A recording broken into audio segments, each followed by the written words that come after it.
Olá, que Deus abençoe você. Hoje eu quero falar sobre Jesus como o grande eu sou. Hoje, sábado de aleluia, nós precisamos refletir a respeito da divindade de Cristo, o nosso Senhor.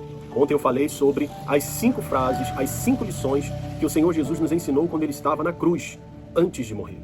Hoje eu quero falar sobre esse grande Deus que era o Verbo e se tornou carne e habitou entre nós.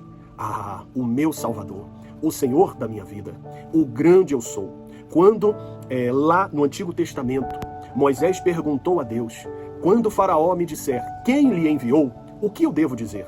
E o Senhor se revelou a Moisés e disse, diga para ele que o eu sou lhe enviou. E nós vemos lá no Evangelho, segundo escreveu João, que Jesus ele se revela como o pão da vida. Eu sou o pão da vida, eu sou a ressurreição e a vida, eu sou o bom pastor, eu sou a verdade, eu sou a luz. O Senhor Jesus, ele mostra, João teve esse cuidado, João teve esse objetivo de mostrar Jesus como o Deus encarnado. E é sobre isso que eu quero falar.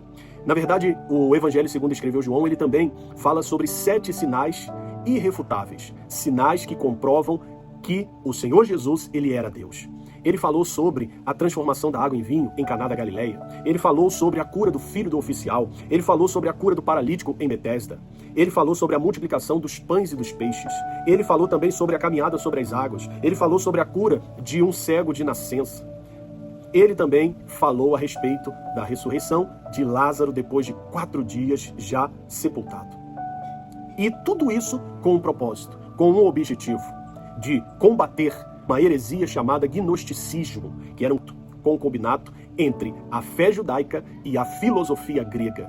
E é interessante que o livro de João vai falar lá no capítulo 20, versículo 30 e 31 o seguinte, na verdade, fez Jesus diante dos seus discípulos muitos outros sinais, que não estão escritos neste livro. Estes, porém, foram registrados para que creiais que Jesus é o Filho de Deus, o Cristo, e para que, crendo, tenhais a vida. Para que, crendo, tenhais vida em seu nome. Esse Evangelho segundo escreveu João foi escrito no final do 1º século, quando os demais evangelhos, que são chamados sinóticos, Mateus, Marcos e Lucas, eles já circulavam pela igreja por aproximadamente 20 anos. Todos os outros discípulos já haviam sido martirizados. E ele vem e traz essa base sólida para que eles pudessem combater essa heresia chamada gnosticismo, que não acreditava na divindade de Jesus. Bom, pois bem, muitas pessoas dizem, mas eu não acredito no Evangelho, não acredito em Jesus, porque eu não o vi, eu não estava lá, eu não presenciei, eu não fui testemunha ocular. Aí eu lhe faço uma pergunta, ou estendo essa pergunta para essas pessoas. A maioria, ou vou falar por mim, eu não estive na Primeira e nem na Segunda Guerra Mundial. Essas guerras tiveram impactos no nosso mundo, em todo o globo terrestre. Países foram direta ou indiretamente afetados, atingidos. Mas como eu não estava lá, eu posso dizer que as guerras não aconteceram? É lógico que não.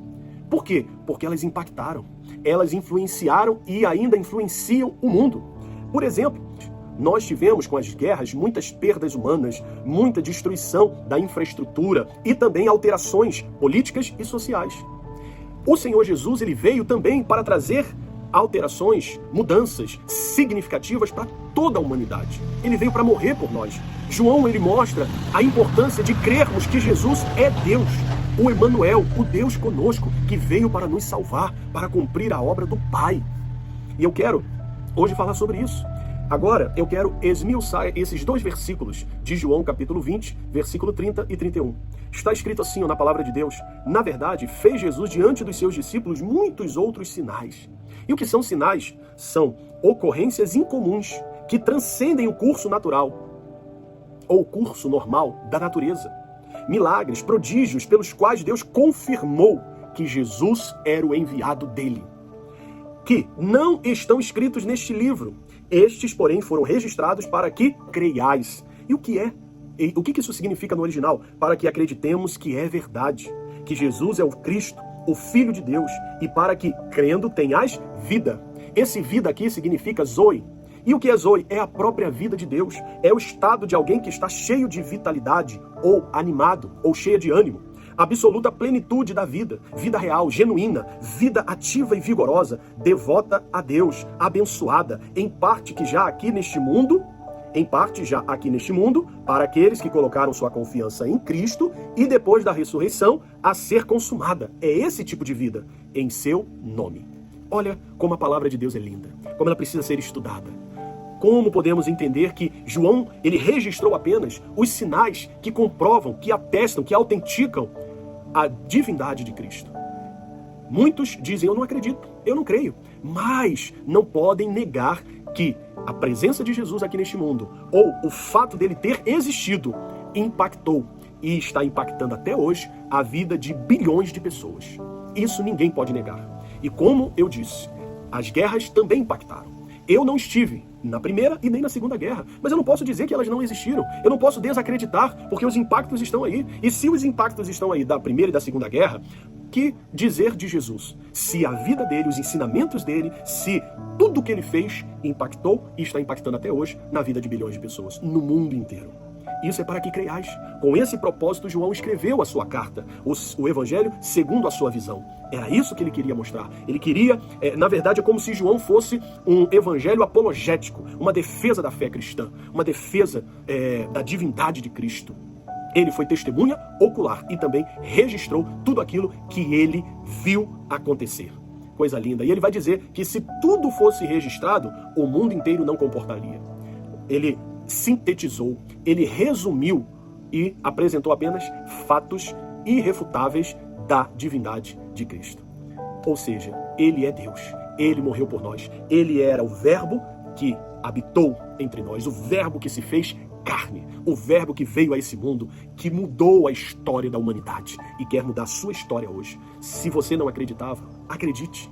Olhe à sua volta, você deve conhecer 1, 2, 3 ou dezenas, centenas de pessoas que já foram transformadas pelo poder de Jesus. Pessoas que já foram libertas, curadas, restauradas. Não há como você duvidar. Você só não acreditará se você não quiser. O pior cego é aquele que não quer enxergar. Não finja que você não está vendo. Você está vendo e talvez você já até provou de algum milagre, de alguma obra de Deus na sua vida. E você precisa agora ser grato e reconhecer esse grande mover de Deus em favor da humanidade, em seu favor e em meu favor. Ontem nós celebramos a morte de Cristo. Por que celebrar a morte? Porque ele morreu em nosso lugar. E hoje nós estamos celebrando a ele, o grande eu sou, o Deus Todo-Poderoso, que está aí onde você está, que está aqui onde eu estou e que quer nos levar para uma eternidade, que quer salvar a nossa vida e quer também alcançar a nossa casa, alcançar os nossos familiares, alcançar aqueles que através da nossa vida nós iremos nos aproximar. Ou nos aproximaremos deles e ele, através de você, quer alcançar essas vidas. Amém? Bom, eu termino com uma frase de Billy Graham. Ele disse certa vez o seguinte: o maior acontecimento da história não foi o homem subir e pisar na lua, mas foi Deus descer e pisar na terra.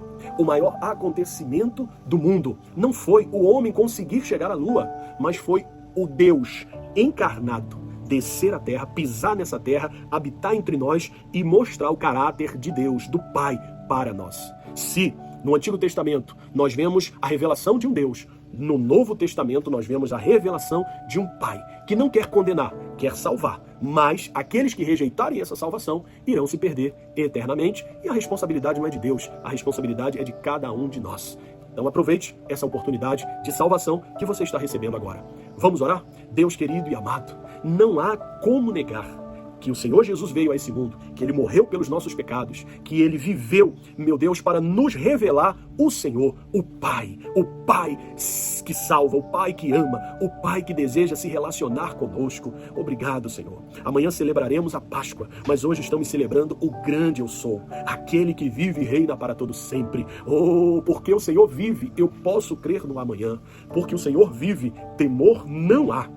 Em nome de Jesus. Obrigado, Senhor, por essa oportunidade e que corações sejam tocados, que vidas sejam impactadas através da presença de Jesus. Amém e graças a Deus. Então, como eu falei aqui, guerras impactaram o mundo com destruições, mas Jesus impactou o mundo com salvação, com restauração, com a cura, com amor. Jesus veio impactar o mundo, influenciar o mundo e não temos como negar essa verdade. Deus abençoe você, fique na paz.